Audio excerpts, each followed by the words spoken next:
और मेरे बड़े भाई राष्ट्रीय कवि और राष्ट्रीय मीडिया प्रभारी मानव अधिकार सामाजिक सुरक्षा प्रभारी डॉक्टर जयशंकर दुबे, आज के इस कार्यक्रम के संयोजक और आप सभी को बड़ी शिद्दत के साथ इकट्ठा करने वाले व्यक्तित्व भाई प्रवीण कुमार, नगर अध्यक्ष मोदी नगर, और साथ ही साथ इनके कंधे से कंधा मिलाकर काम करने वाले श्रद्धेय महावीर सिंह, जिलाध्यक्ष किसान प्रकोष्ठ गाजियाबाद, मातृशक्ति के रूप में उपस्थित मधुबाला जी और दूसरी हमारी महिला कार्यकर्ता, साथ ही साथ बहुत सारे मानव अधिकार के कार्यकर्ता और मेरे साथी, मेरे प्यारे दोस्तों, सर्वप्रथम मैं आपसे अपने विलंब यहाँ आने के लिए क्षमा प्रार्थी हूँ, क्षमा याचना करता हूँ, क्योंकि किसी को इंतजार में बिठाकर भी मानव अधिकार का हनन हो जाता है, फिर देर करना। और मैं मानव अधिकार का संरक्षक हूँ, इसलिए अपने आप को उसमें दोषी मानता हूँ। अब क्योंकि व्यवस्था भी इस तरह की थी, रोड हमारा देखा हुआ नहीं था, हम रोड में थोड़े भटक गए, जीपीएस सिस्टम से चल रहे थे और जीपीएस सिस्टम से चलने के कारण दूसरे रास्ते पर निकल गए। तो प्यारे साथियों, यहाँ पर मैं आपसे दो बातें शेयर करने के लिए आया हूँ। मानव अधिकार क्या है और मानव अधिकार के हनन को रोकने के लिए आप क्या कर सकते हैं और मानव अधिकार हनन कैसे रोका जा सकता है। प्यारे दोस्तों, मैं सामाजिक क्रांति लाने के लिए समाज के अंदर मैंने कदम रखा ताकि किसी शोषित, पीड़ित और ऐसे व्यक्ति, उपेक्षित व्यक्ति के लिए समाज में न्याय मिल सके, जिसकी कोई कार्रवाई, जिसकी कोई सुनवाई कहीं किसी राजनेता के यहां पर नहीं होती। एक पीड़ित लाचार व्यक्ति राजनेताओं के यहां पर 5-5, 6-6 घंटे बैठकर चला आता है, उसका छोटा सा काम नहीं हो पाता। एक चेन बनाने के लिए, एक व्यवस्था बनाने के लिए, प्लेटफॉर्म खड़ा करने के लिए मानव अधिकार सामाजिक सुरक्षा प्रणाली का गठन 17 नवंबर 2017 को 7 प्रांतों के समाज सेवी और देश के कार्यकर्ताओं ने कालकाजी मंदिर दिल्ली में बैठकर किया।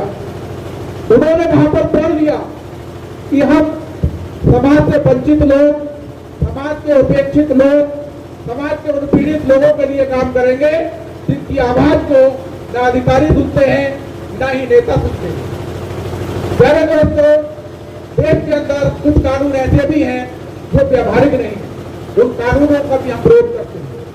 कुछ कानून अव्यवहारिक हैं, उन अव्यवहारिक कानून पर जनता के लिए बहुत सारी परेशानियों का सामना करना पड़ता है। आप समाज के अंदर रहते हैं, कुछ लोग नौकरी करते होंगे, कुछ लोग व्यापार करते होंगे, कुछ लोग अपने अन्य कार्यों में बिजी होंगे, कोई प्रॉपर्टी डीलर होगा, कोई अधिवक्ता होगा, कोई कर्मचारी होगा, कोई कहीं अन्य जगह पर कार्य करता होगा।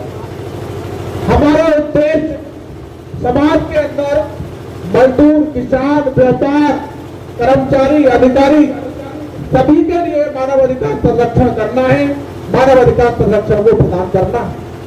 हम ये चाहते हैं कि देश में कानून का राज हो, लेकिन देश के अंदर कोई काला कानून न हो। जैसे मैं एक कानून का एग्जाम्पल देता हूँ, मृत्यु प्रमाण पत्र बनवाने के लिए सरकार ने एक व्यवस्था की है, उत्तर प्रदेश सरकार की व्यवस्था है कि आदमी जहां पर इसकी मृत्यु होगी वहां उसका मृत्यु प्रमाण पत्र बनेगा। अगर कोई व्यक्ति चंदौती में रहता है, मुरादाबाद में रहता है, गोरखपुर में रहता है और गोरखपुर में रहने वाले व्यक्ति का ट्रीटमेंट दिल्ली ऑल इंडिया में एम्स में चल रहा है और एम्स में अगर उसकी मृत्यु हो जाती है तो गोरखपुर से मृत्यु प्रमाण पत्र लेने के लिए उसे दिल्ली आना पड़ेगा और दिल्ली म्युनिसिपल कॉर्पोरेशन से रजिस्टर करा के तब मृत्यु प्रमाण पत्र प्राप्त करेगा। तो कितना अव्यावहारिक है। कायदे में कानून यह होना चाहिए कि जहां व्यक्ति का कफन हो दफन हो वहां पर उसको मृत्यु प्रमाण पत्र मिलना चाहिए। अगर इसमें होता क्या है, इसमें अगर आपके वार्ड मेंबर, आपके गांव का प्रधान, आपके उस शहर का चेयरमैन आपके पक्ष में नहीं है तो वो ये दिखा देता है कि इनकी मृत्यु दिल्ली में हुई और वहां की नगर पालिका वहां का कर्मचारी वो आपको मृत्यु प्रमाण पत्र देने का काम नहीं करता और आप दिल्ली में भटकते हैं। दिल्ली में जाते हैं, एक मृत्यु प्रमाण पत्र लेने के लिए गोरखपुर से अगर व्यक्ति दिल्ली आएगा 5-6 हजार रुपए खर्च करेगा, उसके बाद फिर आएगा, फिर 5-6 हजार रुपए खर्च करेगा। तो कहने का मतलब यह है कि ऐसा अव्यावहारिक कानून, आप चाहे सही बात को सही कहने के लिए संघर्ष कर रहे हैं और सही बात को सही कहने के लिए रेड टेपिंग को खत्म किया जाना चाहिए। रेड टेपिंग, लाल फीताशाही, आप लोग सभी लाल फीताशाही के शिकार होंगे। लाल फीताशाही क्या होती है आप जानते हैं, मतलब ऑफिशियल डिलीट। अगर किसी कानून में, किसी व्यवस्था में अधिकारी काम करने में देर करते हैं तो उसको रेड टेपिंग कहते हैं। मान लीजिए आपने मीटर को अप्लाई किया, आपका मीटर फूक गया या नया कनेक्शन है और मीटर लेने के लिए आप एसडीओ मीटर के पास हाईडिल जाते हैं। उसने कहा भाई मीटर तो कम से कम 15 दिन में लगेगा। आपने कहा साहब लाइन चालू कर ले, बोले नहीं लाइन चालू करना तो अगर बिना मीटर के आप चलाएंगे तो चोरी मानी जाएगी। तो अभी आप बताइए कि अगर आपका मीटर फूक जाता है और आप 15 दिन तक बिना बिजली के कैसे संभव है कि शहर में रह सकते हैं? Not possible.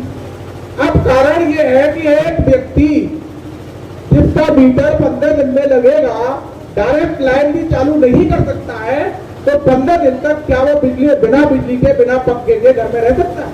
संभव नहीं। इस रेड टेपिंग को खत्म करने के लिए हमने स्थानीय लोगों को ताकत दी है।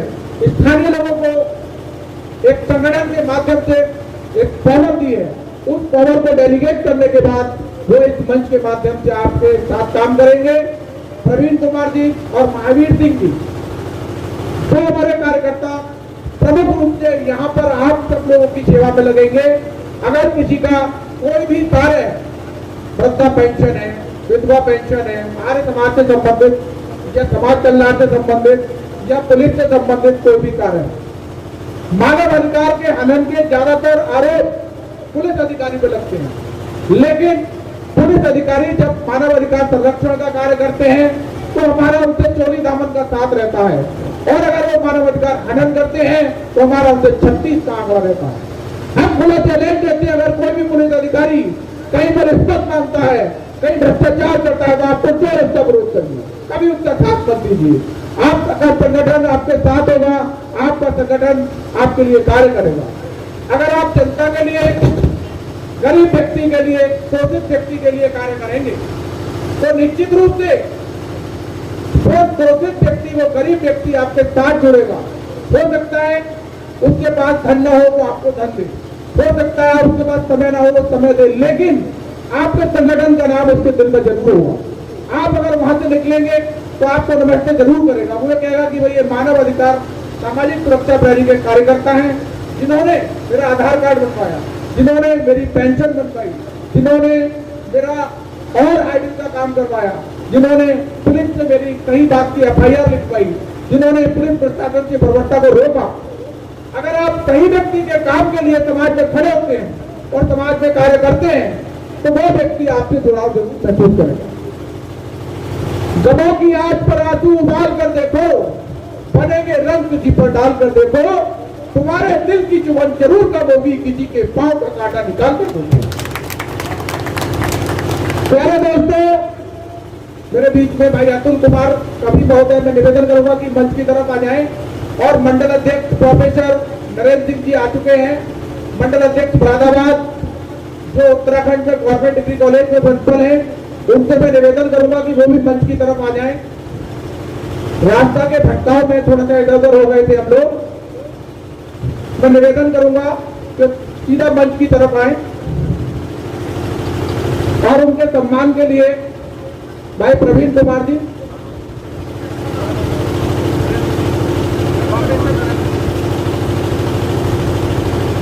Professor Narendra Singh, government degree college principal Uttarakhand, जो कि मंडल मुरादाबाद के मंडल अध्यक्ष हैं, और मेरे भाई अतुल कुमार शर्मा जी, जो शिक्षक भी हैं और कवि भी हैं। जोरदार तालियों से स्वागत करें इनका, दोनों भाइयों का बहुत जोरदार तालियों से स्वागत। और इनके स्वागत के लिए भाई प्रवीण कुमार जी और भाई महावीर सिंह जी को मैं निवेदन करूंगा कि आप उनका स्वागत करें।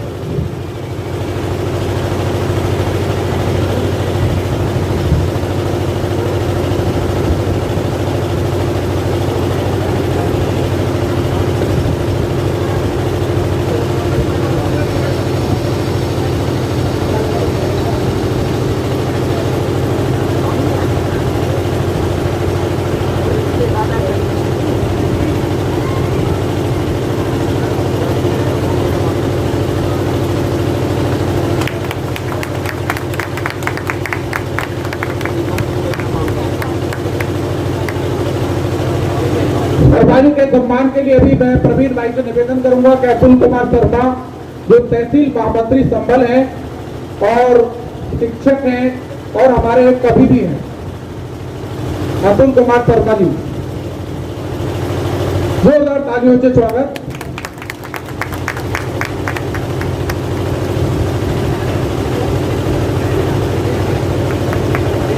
जोरदार तालियों से स्वागत, धन्यवाद।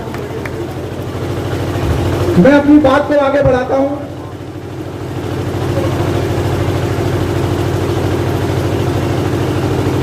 मैं प्रसंग मेरा ये था कि प्यारे साथियों, आपके वोट की ताकत से राज्य और केंद्र सरकार बदल सकती है और बन सकती है। आपके समय और वोट की वो ताकत है तो आप इन काले कानूनों को क्यों नहीं बदल सकते? सिर्फ आपको यूनाइटेड होने की जरूरत है, सिर्फ आपको संगठित होने की जरूरत है, आपको अपनी पावर के लिए व्यक्ति में डेलीगेट करने की जरूरत है। यहाँ पर क्योंकि मैं दूर हूँ, भाई प्रवीण जी, महावीर जी और हमारे जितने भी कार्यकर्ता यहाँ पर हैं, सुरेश चंद जी, प्रवीण कुमार शर्मा जी हैं, अनिल शर्मा जी हैं, अशोक कुमार जी हैं, रुपेश जी हैं, मातृशक्ति में केवल 2 ही बहनें यहाँ पर मौजूद हैं। मुझे थोड़ी सी शिकायत है कि यहाँ पर मातृशक्ति को मौजूद होना चाहिए था, क्योंकि महिला न केवल एक परिवार को, पूरे समाज के लिए संस्कार देती है और समाज को संस्कार देकर जो एक रोल मॉडल का काम करती है, नए नियमों को सिखाती है। मैं महिलाओं को नमन करता हूँ, मातृशक्ति को नमन करता हूँ कि घर का नैतिक दायित्व पूरा करके समाज सेवा के लिए 1-2 घंटे देती हैं। जोरदार तालियों दोनों बहनों के लिए। लेकिन मुझे शिकायत है कि यहाँ पर मैं बैनर में देख रहा हूँ रीता रानी रस्तोगी और गीता जी, अनुपमा शर्मा जी, इन लोगों को भी यहाँ होना चाहिए था। प्यारे दोस्तों, बिना कुर्बानी के कुछ नहीं मिलता है। ब्रह्मा से दिखाकर कोई नहीं लाया है, जिसने पाया अपने भूगल से पाया। इस दुनिया में ब्रह्मा से दिखाकर अपना नसीब कोई नहीं आता। मैं कर्म में विश्वास करता हूँ, भाग्य में विश्वास नहीं करता हूँ। अगर आप कर्म करना जानते हैं तो निश्चित रूप से आपको कुछ ना कुछ मिलेगा। ये हो सकता है कि जितना आप सोचते हैं उतना ना मिले, लेकिन ऐसा नहीं हो सकता कि जो आपको ना मिले। लेकिन समाज में कार्य करने की जरूरत है। बेशक लोगों के काम होंगे, बेशक आज थोड़ा इंतजार करना पड़ा, लेट हो गया, मैं इसके लिए क्षमा प्रार्थी हूँ। लेकिन प्यारे दोस्तों, आपने आजादी का आंदोलन पढ़ा होगा, आपने सामाजिक क्रांति के इतिहास को पढ़ा होगा। जब तक आदमी अपना बलिदान नहीं देगा, जब तक आदमी अपना कुर्बानी नहीं देगा, समाज में परिवर्तन नहीं आ सकता। समाज में परिवर्तन लाने के लिए हमें कुर्बानी देनी होगी, हमें लोगों के काम आना होगा, हमें लोगों से कंधा मिलाकर काम करना होगा। तभी समाज हमको याद करेगा, तभी समाज हमारे लिए कुछ लिखेगा, तभी समाज हमें कुछ देगा। परिवार का पोषण, नौकरी, व्यापार सब कुछ करते हैं, लेकिन जिन लोगों का आज स्मरण होता है, जिन लोगों को आज याद किया जाता है, उन्होंने परिवार से हटकर, परिवार से दूर रहकर समाज के लिए भी कुछ काम किया। प्यारे दोस्तों, मैं रहूं न रहूं, तो यही बात कहना चाह रहा हूं कि मैं रहूं न रहूं, मेरा पता रह जाएगा। मैं रहूं न रहूं, मेरा पता रह जाएगा यदि साख पर एक भी पत्ता हरा रह जाएगा। यदि साख पर एक भी पत्ता हरा रह जाएगा, दे रहा हूं बीज संवेदनाओं के, दे रहा हूं बीज संवेदनाओं के, खुशबुओं का अनोखा सिलसिला रह जाएगा, खुशबुओं का अनोखा सिलसिला रह जाएगा। और वो संवेदनाएं जो समाज से निकलती हैं, वो संवेदनाएं जो सेवा करने से निकलती हैं, वो संवेदनाएं जो नर से नारायण करने से निकलती हैं। अगर आप नर को नारायण मानते हैं, नर सेवा को ही नारायण सेवा मानते हैं, तो गरीब की सेवा के लिए आगे आइए, उसके लिए समय दीजिए, उसके काम को सुनिए। बहुत सारे कार्य क्या होते हैं जिनमें कोई ऐसा कुछ नहीं होता। आज भी कमजोर समझ के अधिकारी उसको दबाने की कोशिश करता है, अधिकारी उसमें अफसरशाही करता है, अधिकारी उसमें रेड टेपिंग करता है। अगर ये संगठन कोई ऐसा संगठन नहीं है, राष्ट्रीय स्तर पर आपका मजबूत संगठन है, दिल्ली में, गुजरात में और आपके तेलंगाना, आंध्र प्रदेश के अंदर, हैदराबाद में, तेलंगाना में, आंध्र प्रदेश में, भले ही हमारे 10 कार्यकर्ता हैं, लेकिन संगठन खड़ा है।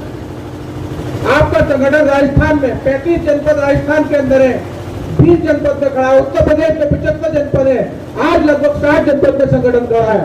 बिहार के अंदर, गुजरात के अंदर, दिल्ली के अंदर विधिवत विधानसभा प्रभारी बनाए गए हैं। प्यारे साथियों, मैंने इस मिशन को सामाजिक परिवर्तन के साथ, एक सामाजिक क्रांति के साथ कालकाजी मंदिर दिल्ली से शुरू किया है। अगर आप लोग यहाँ के कार्यकर्ताओं के हाथ मजबूत करते हैं तो मेरे हाथ मजबूत होंगे और आपके हाथ मजबूत होंगे। दुनिया की कोई ताकत, कोई अधिकारी ऐसा नहीं होगा जो आपका काम नहीं करेगा। शोषण के लिए हम स्वयं जिम्मेदार होते हैं। हमारी अज्ञानता, हमारी कमजोरी हमारा शोषण कराती है। कानून का अगर आपको ज्ञान नहीं है तो आपका शोषण होगा। भाई अधिकारी जो होता है वो कानून का पालक है और आप कानून के विपरीत उससे मांग करेंगे, वो आपका काम क्यों करेगा? वो तो सुरक्षित है, आप लड़ोगे, एफआईआर का जेल भिजवा देगा। तो पहले कानून समझिए कि what is the law. If you know the law then you have to implement. अगर आप कानून को जानते हैं तो कानून को लागू करिए। आपको कानून का जानकारी नहीं है और जानकारी नहीं है तो वो आपको शोषण करता है, आपके साथ दुराचार करता है, आपके साथ अत्याचार करता है। तो कहने का मतलब यह है कि आपके लिए जागरूक नागरिक बनना है और जागरूक नागरिक बनकर जनता में उस ज्ञान को लोगों तक पहुंचाना है जो ज्ञान है। अगर ये पुलिस वाला आपकी गाड़ी रोककर चालान करता है तो आपको ये पता होना चाहिए कि आपकी गाड़ी के कागज देखने का अधिकार ट्रैफिक पुलिस को है और उसके साथ सब इंस्पेक्टर को होना चाहिए। कांस्टेबल आपकी गाड़ी के कागज देख ही नहीं सकता। अगर कांस्टेबल रोक लेता है, गांव के लोग आ रहे हैं और कांस्टेबल रोक लेता, गाड़ी कागज दिखाइए, नहीं है साहब, ठीक है चालान कर रहे हो। चालान करने से पहले उन्हें 100, 200, 500 रुपए दिए, छोड़ दिया। अगर उसको ये पता होगा कि कांस्टेबल को गाड़ी के कागज देखने का अधिकार ही नहीं है, उसके पास सब इंस्पेक्टर होना चाहिए, उसके पास ट्रैफिक इंस्पेक्टर टीआई होना चाहिए, तभी वो गाड़ी चेक कर सकता है, गाड़ी चेक नहीं कर सकता। आपका शोषण क्यों हुआ? आपका 100 रुपए क्यों गए? आपको ये पता ही नहीं था, आप उससे पूछते तो आपसे 100 रुपए नहीं आते। तो मेरा कहने का मतलब ये है कि अज्ञानता के अभाव में, अज्ञानता में या फिर आपकी कमजोरी के कारण या फिर आपके विघटन के कारण समाज के लोग आपका शोषण करते हैं, जो आपके नौकर है, जो आपके पैसे से, आपके टैक्स से तनख्वाह पाते हैं। हम में से कोई ना कोई किसी भी तरह से टैक्स पेयर, चाहे वो जीएसटी पेयर है, चाहे वो रोड टैक्स पेयर है, चाहे किसी तरह का टैक्स का पेयर है, हर व्यक्ति देश के अंदर टैक्स का पेयर है और उसी टैक्स से सरकारें सड़क बनाती है, उसी टैक्स से सरकार लोगों को तनख्वाह देती है, उसी टैक्स से सरकार दूसरे काम चलाती है। तो वास्तविक पैसा किसका हुआ? जनता। किसका हुआ? और जनता का पैसा जनता के काम में नहीं आ रहा है, अधिकारी उसका नाजायज फायदा उठा रहे हैं, हमारी अज्ञानता और हमारी जानकारी के अभाव। प्यारे साथियों, समय बहुत हो चुका है। कार्यक्रम 1 बजे का प्रस्तावित था और लगभग समय 3:20 होने जा रहे हैं। बहुत ज्यादा किसी को अपनी बात थोपना या कहना भी अच्छा नहीं रहता है। मैं तो सिर्फ आपसे 2 ही बात कहने आया हूं कि भाई प्रवीण कुमार जी, जिनको मैं आज नगर अध्यक्ष से प्रमोट करके जिला अध्यक्ष गाजियाबाद का दायित्व देता हूं, जोरदार तालियों से स्वागत। गाजियाबाद के अंदर जितने भी तहसील हैं, जितनी भी विधानसभा है, जितनी भी लोकसभा है, आपका कार्यक्षेत्र संपूर्ण लोकसभा के अंदर रहेगा, संपूर्ण विधानसभा के अंदर रहेगा। सारी तहसील के प्रभारी आपको नियुक्त करने हैं, सारी तहसील के जितने भी अध्यक्ष हैं वो आपको बनाने हैं। साथ ही साथ दिल्ली से जो सम्मान पत्र आपको दिए जाएंगे वो सम्मान पत्र भी आपको मिलेंगे, क्योंकि आपने थोड़े समय में संगठन को विकसित करने का काम किया है। आप यहाँ पर और काम करिए, निश्चित रूप से संगठन का विकास होगा। तो एक जोरदार स्लोगन के साथ मैं अपनी बात को समाप्त करूंगा। मैं कहूंगा सुरक्षा का द्वार, आप बहुत जोर से कहिए मानव अधिकार, जितनी आपके अंदर ताकत है। सुरक्षा का द्वार। तो मोदी नगर के लोग लग रहा है कि व्रत रख रहे हैं नवरात्र में, तो भाई चौधरी साहब मुझे ऐसा लगता है कि लोग व्रत रखे हुए हैं, आवाज में कुछ गर्मजोशी कम है। सुरक्षा का द्वार, सुरक्षा का द्वार। कुछ लोग तो ये इंतजार कर रहे हैं कि हमें बोलना ही न पड़े, हमारी हो जाएगी, मानव अधिकार की क्या जरूरत है।